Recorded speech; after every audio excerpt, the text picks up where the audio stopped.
Hey, what's up guys, it's DarkArmedDuelist and I'm going to be doing a Libromancer deck profile. So I'm really excited to do this for you guys because I've been playtesting this deck like crazy recently. It's super fun to play and I have some amazing tech cards in here for you guys. So without further ado, don't forget to like, comment, subscribe, hit the bell there so you can become part of Notification Squad, and definitely check out the Patreon down in the description below for all those awesome rewards, like getting your name scripted in a single video, getting a signed card sent in the mail, and even getting to request a deck profile every single month to your Patreon, along with test hands. So without further ado, let's get straight on into this.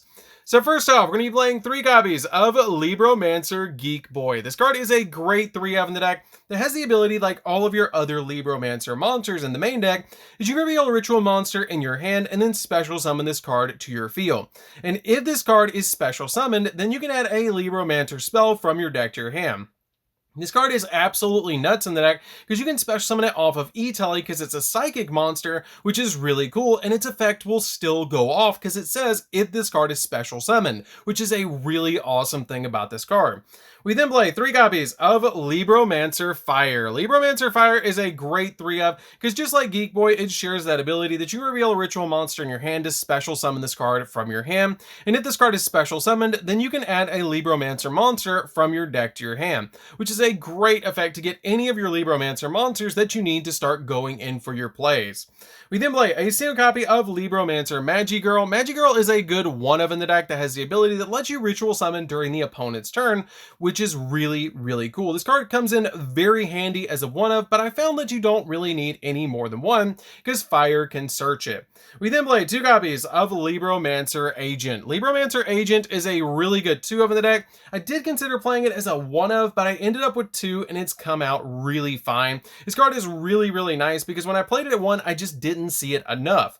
But this card has the ability, if you can reveal a ritual monster in your hand and then special summon this card in your hand. And you can target a Libromancer card in your graveyard, except another copy of this card, and add it back to your hand. Then if you added a spell or trap card about this effect, you have to place a card from your hand on the bottom of the deck, which is the only downside to this card, that if you grab that spell or trap, you have to put a card from your hand on the bottom of the deck. But this card, it comes in very handy because it can grab a bunch of different really powerhouse cards back from the grave. We then play a single copy of Dogmatica Ecclesia. Dogmatica Ecclesia comes in very handy in the deck because if a monster special summoned from the extra deck is on the field, then you can just special summon this card from your hand. And if this card is normal or special summoned, then you can activate the effect to add a Dogmatica card from your deck to your hand, except another copy of this card, but also you can't special summon monsters from the extra deck for the rest of the turn, which is not that big of a deal because we're searching out all sorts of really powerhouse cards, like our copies of Dogmatica Punishment or even Dogmatica Fleur-de-Lis, which is a really powerful boss monster. We're then playing a single copy of Dogmatica Fleur-de-Lis, which is a really awesome card in the deck just to be able to search off your copy of Ecclesia, and it's overall just a fantastic card. We then play a single copy of Vanity's Ruler. Vanity's Ruler is a really awesome card in the deck because it's pretty much our only normal summon in the entire deck, except for maybe Ecclesia, because all of these monsters, which are our Libromancer monsters, can special summon themselves by just revealing a ritual monster, which gives us the monsters on the field to tribute to summon out Vanity's Ruler, which is really cool. This card comes in very handy because it has the ability that it cannot be special summoned and your opponent cannot special summon monsters, essentially locking down your opponent, which is really cool. We also have ways to search it because we have Cyber Angel Benton in the deck. We then play a single copy of Libromancer Doombroker. Doombroker is a really good card, a card that I actually considered playing as a 2-of, but I ended up cutting it down to just a 1 in this build, and it's come out totally fine as just a 1-of. And it has the ability you can ritual summon this card with a Libromancer card, and if this card is ritual summoned by using a monster on the field, it can attack directly, and you can only use each effect this card once per turn. That during the main phase, you can set a Libromancer trap directly from your deck. And when this card inflicts battle damage to your opponent, you can target 1 card your opponent controls and shuffle it into the deck, which is a very powerful effect just to get a monster off the field. We then play a single copy of Libromancer Misty Girl. Misty Girl is a good 1-of in the deck, and it just comes in very handy to disrupt the opponent because you can ritual summon this card with any Libromancer card, and if this card was ritual summoned by using a monster on the field, your opponent cannot target ritual monsters you control with monster effects.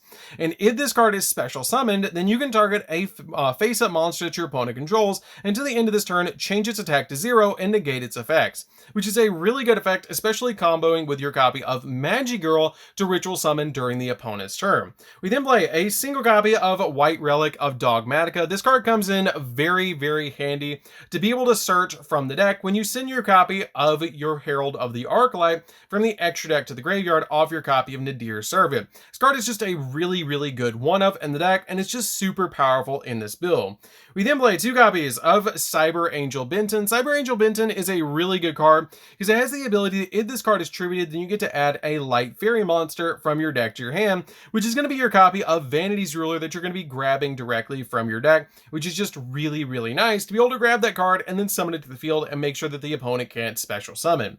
We then play 3 copies of Ash Blossom. Ash Blossom is a really powerful hand trap that basically stops the opponent from touching the deck, so this card is a great 3-of in this build. And then for the last 3 monsters, we're going to be playing 3 copies of Effect Veiler. Effect Veiler is a really good card to be able to stop the opponent from using monster effects. This card is really, really nice in the deck, and I really am liking the 3 copies of Ash and Effect Veiler in this build. So, that's it for the monsters, guys. Let's get into the spells. So for the spells, we're going to be playing a single copy of Terraforming. Terraforming is a really good one-of in the deck because we're trying to get to the field spell as quickly as possible because the field spell is absolutely nuts in this deck. 1 copy of Called by the Grave. Called by the Grave is a really good one-of to make sure that our opponent's not going to hand trap us. 1 copy of Dogmatic Calamity. Dogmatic Calamity is a really good card so we can summon out our copy of the White Relic. But this card is a really powerful card in this deck. We then play 2 copies of Nadir. Nadir is really, really good because it lets you send a monster from your extra deck to the graveyard and then add a Dogmatica monster or Fallen Olbaz from your deck or graveyard to your hand that is attack less than or equal to the sent monsters in your graveyard. Also, for the rest of the turn, after this card resolves, you can't special summon monsters from the extra deck, which is not that big of a deal because we're going to get some super powerful ritual monsters off this card's effect, like White Relic, and also get us an additional search with our copy of Herald of Arclight that we're going to send from our deck to the extra deck to the graveyard, which is really, really nice. We then play 3 copies of Libromancer First Appearance. This card is absolutely nuts and one of the most powerful field spells I've seen in a long time. That when this card is activated, you can add a Libromancer monster from your deck to your hand with a different name than cards you control. And then during your main phase, you can ritual summon a Libromancer ritual monster from your hand by tributing monsters from your hand or field whose total levels equal or exceed its level. And you only activate 1 of this card per turn. This card is absolutely insane because it's a searcher and it's a ritual spell, field spell, that's searchable from the deck with Geek Boy and your copies of Terraforming. So this card is absolutely insanely powerful in this deck.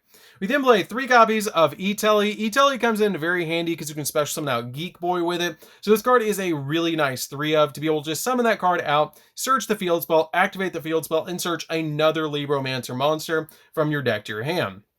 We then play 3 copies of Preparation of Rites. Preparation of Rites is really good because it lets us add a level 7 or lower ritual monster from our deck to our hand, which is really nice to be able to grab cards like your Cyber Angel Benton to be able to then go in for all sorts of really awesome ritual plays and special summon out or search from deck your copy of Vanity's Ruler when you tribute your copy of Benton, which is really, really nice. So that's it for the spells, guys. Let's get into the traps.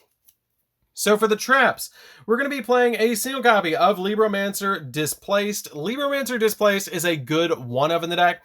I only think you need a single copy of this card, and it has the ability that you can target a Libromancer monster you control and a monster that your opponent controls and return your monster to the hand, and if you do, take control of that opponent's monster, which is a pretty good effect depending on your matchup. And if your Libromancer monster you targeted was not a ritual monster, the monster that you took control of returns to the hand during the end phase. But if it's a ritual monster, you get to keep it, which is really insanely powerful to be able to use this card against the opponent.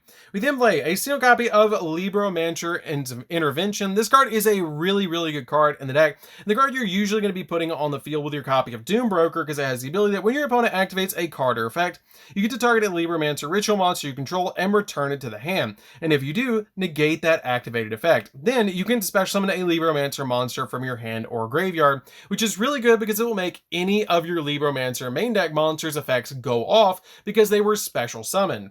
We then play a single copy of Dogmatic Punishment. This card is just really good to be able to pop cards on the field while also sending monsters from your extra deck to the graveyard. So that's it for the main deck, guys. Let's get into the extra deck. So for the extra deck, we're going to be playing a single copy of Decode Talker Heat Soul. Heat Soul is insanely powerful in this deck and super easy to summon for the other cards that we're playing in the extra deck. But this card has the ability to take 2+ Cyverse monsters with different attributes, which your copy of Libromancer Fire actually is a Cyverse monster. So this card has the ability it gains 500 attack for each monster it points to. In quick effect, you can pay 1,000 life points to draw a card. Then if your life points are 2,000 or less, you can apply the effect to banish this card into the field, and if you do, special summon a Link 3 or lower Cyverse monster from your extra deck, except another copy of this card. This card is super powerful in the deck because you're going to basically get 2 draws off of it by paying 2,000 life points, which is really cool because on your turn you can pay 1,000, and since it's a quick effect, during your opponent's turn you can pay another 1,000 to be able to draw an additional card, which is super powerful. We then play a single copy of the Underworld Goddess of the Closed World. This card is just a really good, powerful card because you can special summon out so many monsters in this deck. This card can really shut down the opponent and get rid of a card on their side of the field to use it as a link material to summon this card. We then play a single copy of Appaloosa because it's super easy to make this card just to give you a bunch of monster negates on the field. 1 copy of Access Code to be able to pop cards on the field. Selene because it helps you climb into your copy of Access Code extremely easily, and one of the reasons I'm playing Effect Veiler over Infinite Impermanence.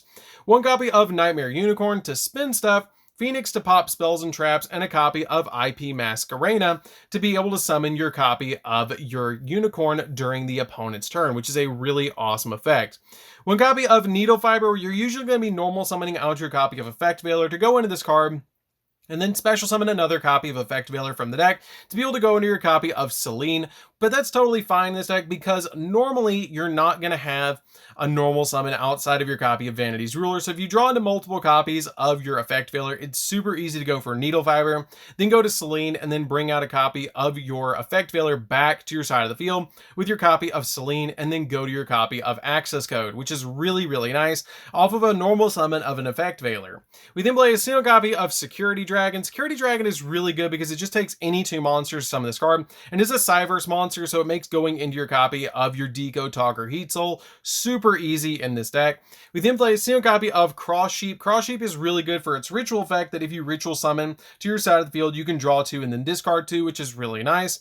1 copy of Lingaribo. Lingaribo is also a really nice card in this deck because it can stop trap cards, so this card is just a super powerful card. 2 copies of Herald of the Arclight, because when this card is sent to the graveyard, then you can add a ritual monster or ritual spell from your deck to your hand, which is always a great thing in ritual decks. And finally, a single copy of Elder Antagonist in case you want to get a double pop off your copy of your Dogmatic Punishment. So that's it for the deck, guys. I hope you did enjoy it. It's a super fun deck to be able to play with. If you guys have never played with Libromancer, I highly recommend it. This build is super fun to be able to play with, especially turboing out your copy of Decode Talker Heat Soul. There's multiple ways to summon that card out to your side of the field, and this deck is just super consistent and fun, especially summoning out your copy of Vanity's Ruler to lock down the opponent. So anyways, guys, this is DarkArmedDuelist. Don't forget to like, comment, subscribe, hit the bell in there so you can become part of the notification squad, and we'll see you guys in the next video. See you later, guys.